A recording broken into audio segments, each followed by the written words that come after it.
Ik ben Bettina en ik doe de groetnis van de beurs bij bedrijven contactdagen in Ljouwert. En als jullie in mijn naam komen, kom in januari zien bij uw toneelclub. Oké, doei! Ik ben de voedertoonste bezoeker ongeveer, denk ik. Ik kom correct hoor. Dus ik heb er net een indruk van hoe leuk het is. Maar volgens mij is het een hele mooie beurs.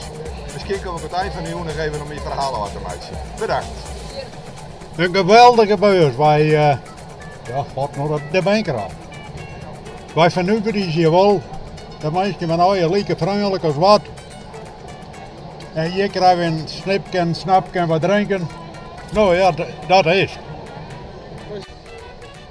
Goedemorgen, ik ben Jelke van der Heijden van Speak. Ik ben een digitaal communicatiebureau in Soeterveen. Die door onder andere internetsites, narrowcasting en iPhone applicaties. Ik ben nog van de bij de aanvoeg bij Miriam. Voor dit praatpeelboek even nu voor je.